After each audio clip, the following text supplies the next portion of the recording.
Hello, ladies and gentlemen, 'tis I, Michael A. Grimm, aka the Multi-Voice. I have many voices, but one opinion. And today is another episode of Doctor Who-a-thon. Ooh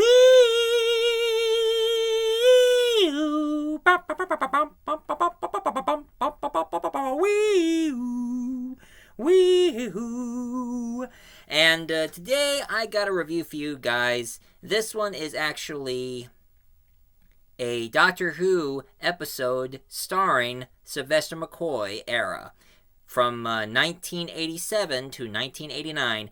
Now, I gotta say, ladies and gentlemen, that I really do enjoy the Sylvester McCoy era. Believe it or not. I mean, it's way more interesting and entertaining. And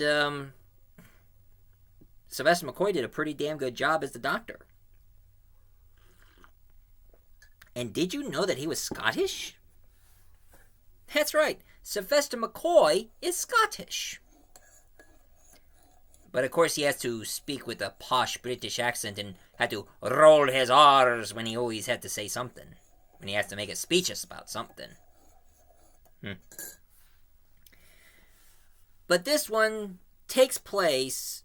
I guess they haven't done the scene where Colin Baker gets regenerated into Sylvester McCoy, but this one shows that they were getting close to a planet in the episode called Time and the Ronnie, where his TARDIS kept hitting by certain beams from this planet, and it crashed and it landed into that planet. While we have Mel here.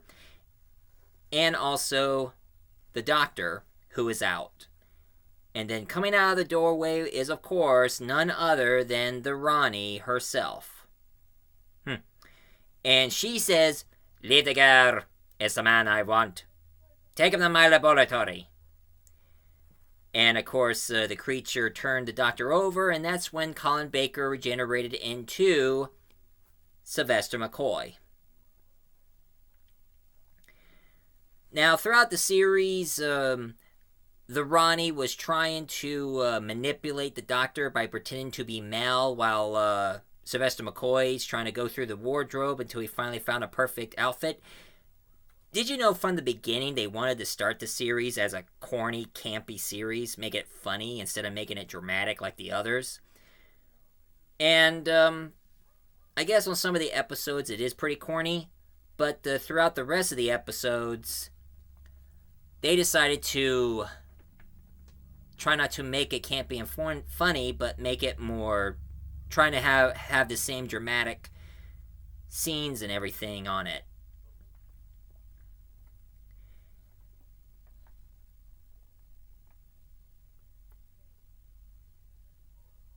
And of course, he meets these aliens, who are reptilian aliens with mohawks. He starts helping them out and defeat the Ronnie, meets historical people like Albert Einstein and other intellectual people. And then in this one episode, and then in the next series episode of Doctor Who is, of course, Dragonfly. And of course, we have good old Glitz again, going through his no good deeds and crooked deals and such. And it turns out he owes money.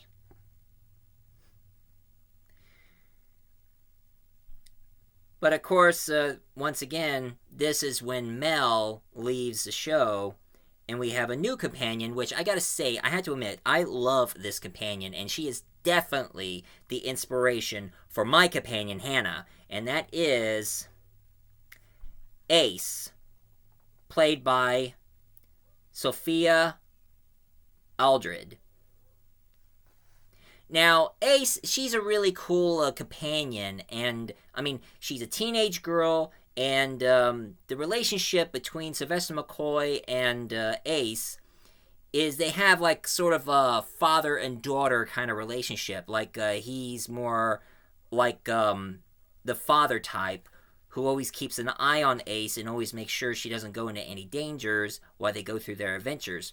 I even remember that one scene when Mel decided to leave with Glitz, and the Doctor tells her to stay. It was going like, Ace, where you going? Going back to Pettigrew. Yes, but on rich route. Do you fancy a trip around time and space and going back to Pettigrew on time for tea? Ace! There's 3 rules. Rule number 1, I'm in charge. Surely, Professor. Number 2, I'm not the professor, I'm the doctor. Whatever you say. And 3, well, let's think of a third after we get back to Pettigrew. And I thought that was a really interesting take right there. And one thing that's really cool about Ace is that she ain't no typical damsel in distress type. I mean, I know a lot of people may get really sick and tired of damsel in distress, but Ace herself is pretty much a badass herself. I mean, she's the kind of girl who walks up to a Dalek and whacks him with a bat, like a real badass. And she's also an explosive expert. So, she really does make up some pretty interesting explosives. And then they did the episode where it's the Daleks again, and it's called the dang dogs.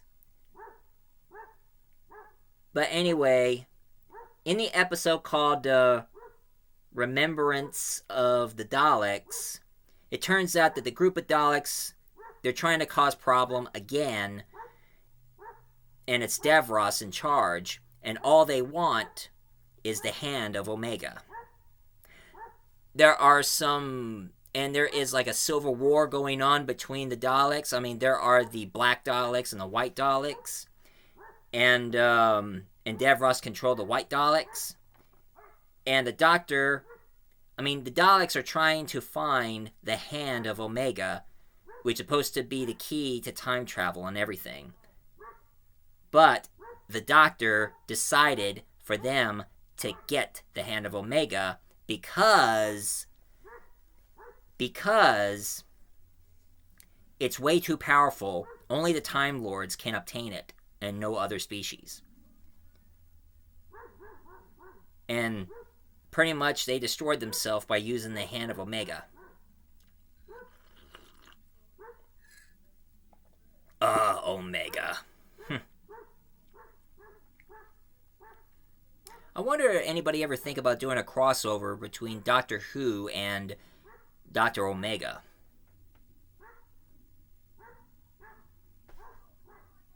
Possibility. Interesting crossover, if you ask me. And then here's something that got really interesting. Here's an episode called Battlefield. And it turns out that there's a new aliens. Well, it turns out they're time travelers and they're knights. But they're not any knights. They are the Knights of the Round Table. And the one who is in charge of the evil knights is Mordred and his mother. But I'll tell you about whoever plays who sooner or later. But of course, on Battlefield, we have the old Brigadier coming out of retirement to help the Doctor once again. And of course, we meet this girl who goes by the name of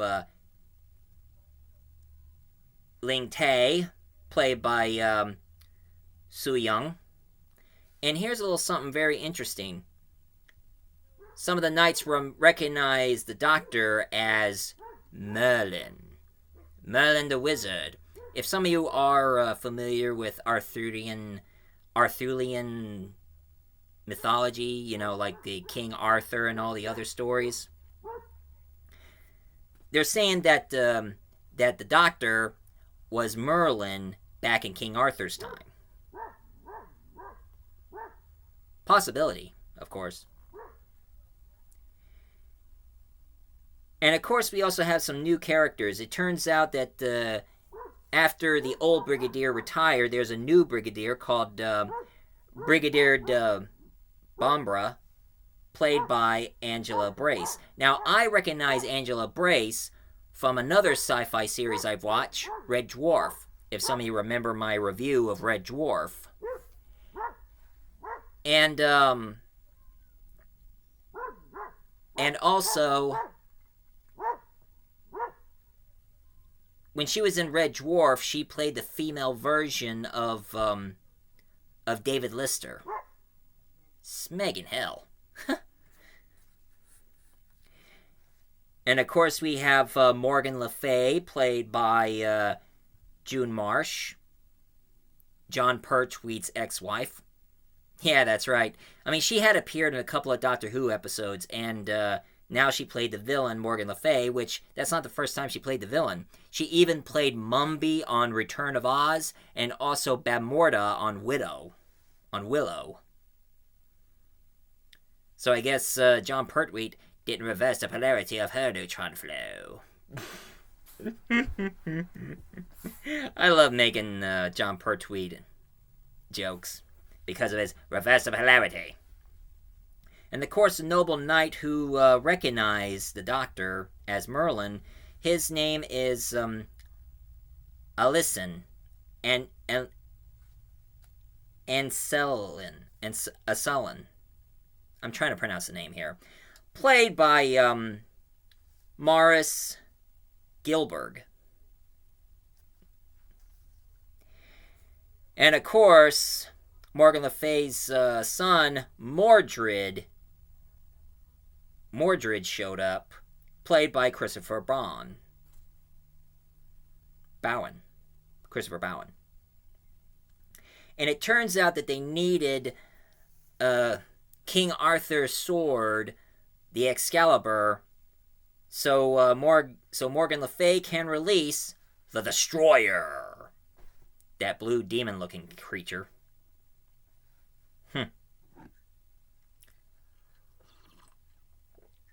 But as usual, the battle between Unit and the evil knights of Mordred, they had a battle against one another. And surprisingly, the new Brigadier ended up with Anselin, the knight. I guess he was really intrigued by her military commanding ways. And of course, I even see old Betsy there. Good old Betsy. Now, here's another episode. Okay. Here's something I'm going to tell you, folks. And this is my experience of Doctor Who. Now, I started watching Doctor Who from the early series thanks to David Tennant. I haven't watched any of the classic, but the very first classic I did watch, I was a little kid at the time. And it was the most scariest episode in the world. I didn't get into Doctor Who because it was way too scary for me when I was really young. I was very young at the time. And the episode of that Doctor Who scared the hell out of me that I didn't want to watch any more Doctor Who. And the episode is, of course, The Curse of Fenwick. I mean, that show scared the hell out of me. And I remember that every time when somebody walks into the water, they start becoming these creatures with long nails who calls himself the Hemivore. Now, they're kind of like a vampire version from H.P. Lovecraft. You know, H.P. Lovecraft always have such weird and scary things involving sea creatures and such. And one thing I remember, it scared the hell out of me the most, is that when a group of soldiers showed up and tried to save the women, all the women started having long nails and started attacking them. I was like, holy hell! So, tell you the truth, I was never a fan of Doctor Who back then when I was really young. But now that I'm older and I watched this episode recently, it doesn't scare me anymore. And I started to realize it was supposed to be a war during World War II, and the British and the Russians at first became enemies, but now decided to work together to battle against a bigger threat. And also, it also involves Ace because it turns out that that Ace met her mother, and her grandmother.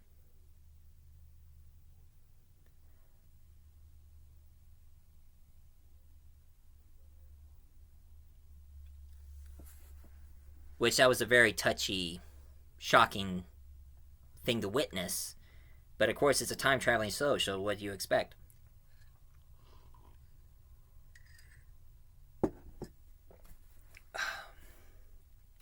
And then this is when the show ended with this episode called Survival. In this one, it turns out that some of these people kept teleported to another world filled with cheetah people.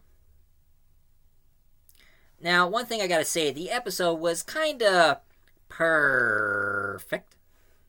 And of course, one thing that's really surprising is that it's kind of shocking to see the Master back as a cat. That's the reason why Ace said the last time she remembers seeing the Master, he was a cat person. And then after the battle between the Doctor, the Cat People, and the Master, the Cat Master, and then it was all over. And that's when the Doctor walked towards Ace and says, "Come on, Ace, we got work to do." And that was the end of Doctor Who series as we know it. But it didn't stop Sylvester McCoy and Sophie, that's for sure. Because remember when I mentioned about the BBV, the spin-off of the kinda, maybe sorta Doctor Who series? Well, they decided to pick up where they left off. So they made a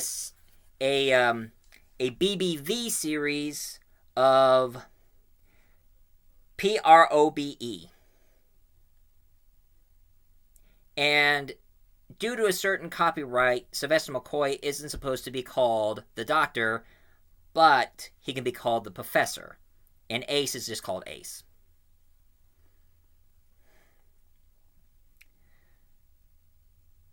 And also,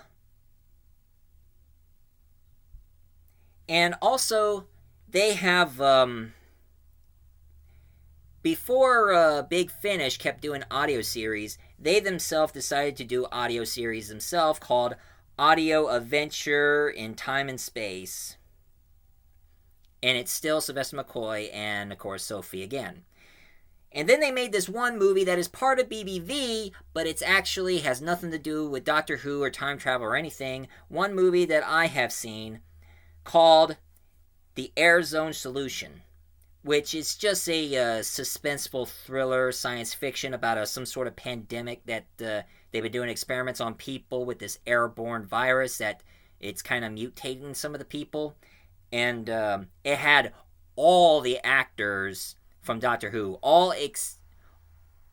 except William Hartnell and Patrick Troughton because they're probably passed away by now, but John Pertwee was in it. No Tom Baker, but Peter Davison, Colin Baker, and Sylvester McCoy all in that movie.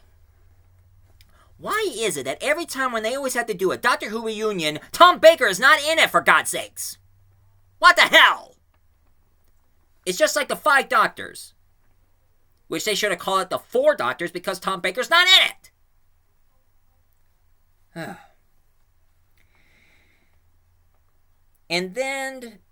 And of course, also BBV also did their own audio series of Doctor Who, since now they have the rights to use it. They made a new audio series, and this one they made an audio episode of Doctor Who starring Nick Briggs as the Doctor. And for those of you who don't know who Nick Briggs is, he is now working on the BBC doing voices of all the aliens from the modern series of Doctor Who. He does the voice of the Daleks, the Cybermen, the Silurians, the Sontarans, all the alien voices on Doctor Who. You know, sometimes I think I like to listen to some of his series. see how his performance. And if I knew about that Doctor, I should do a voice of him and have him appear on that event I made, the disturbance of the multiverse. And I love what I did there because I had all the YouTubers who played their own doctors, including the ones I know, and also doing the voice of Tom Baker, David Tennant, Richard E. Grant, Peter Cushing, David Warner. I would have done Nick Briggs if I knew back then what I know now. And then that's when Big Finish finally decided to do an audio series of Doctor Who, and this is how Ace leaves the Doctor in this audio episode called Doctor Who: Love and War, where Ace got really pissed off at the Doctor and because he killed somebody that she loved, and now she is fed up on the way how he keeps treating her like a child.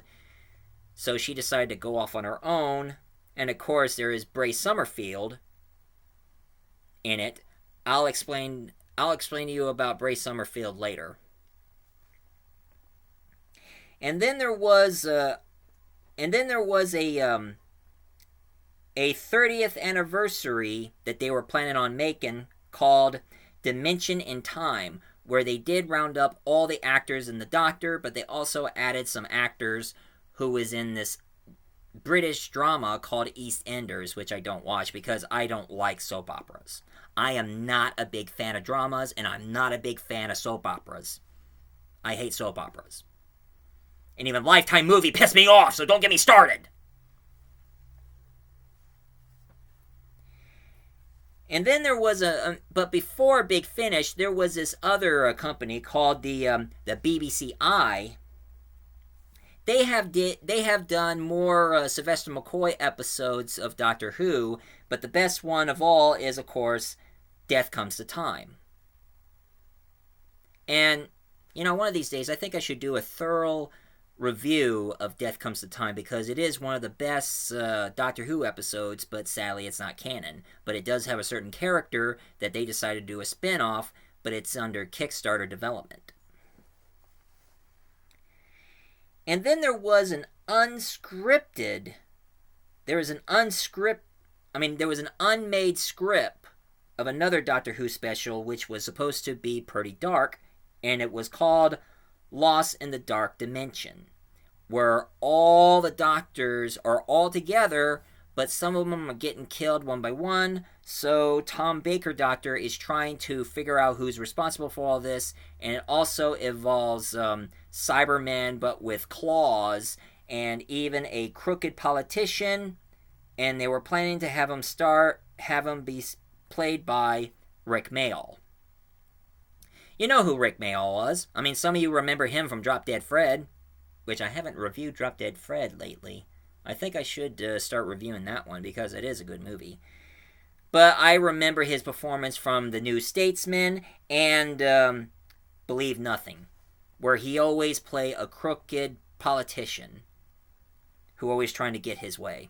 But if any of you are interested in the Lost in the Dark Dimension, you should check out this one YouTuber called Season 26B when they made an animated fan video of that episode. Or if you want to hear it in audio, there is the Pharos Features where they made a fan-made audio, which they did say it's supposed to be an all-cast. Now, speaking of comedy, ladies and gentlemen, there was even an episode of the Lenny Henry show where he made his episode of Doctor Who. Now, I've seen that skit of him playing the Doctor, and I had to say he did a really damn good job as the Doctor. I wonder if that's predicting about our Doctor Who today. And also, there was another one they did say that it was a Red-Nosed Day special called Doctor Who and the Curse of the Final Death, And on this one, you have Rick Mayall, Richard E. Grant before the Shaka,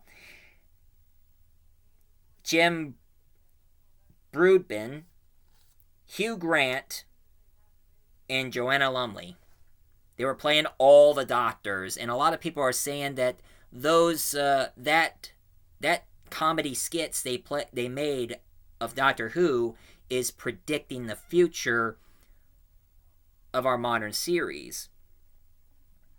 I mean, I know people say that Paul McGann was like Richard E. Grant. And of course, I remember Richard E. Grant going like, "And Mirror looking like gorgeous."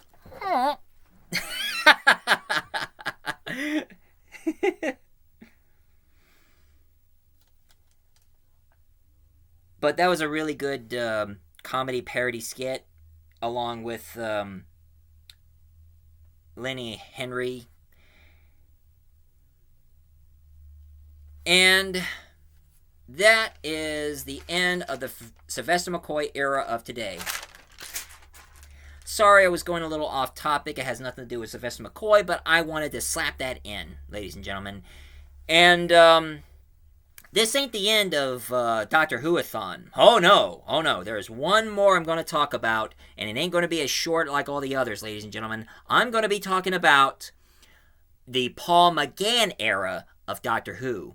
That's right, folks. I'm going to be talking about the TV movie they made back in 1996, and of course, the adventures that Paul McGann's Doctor went through in Big Finish. And I'm also going to be adding some few things along the side, just like I did today. So for those of you who likes my review of Doctor Who, the Sylvester McCoy era, please leave a comment down below, hit like and subscribe for more. And I'm the multi-voice reviewer, aka multi-voice doctor. I remember it so I can jog your memory.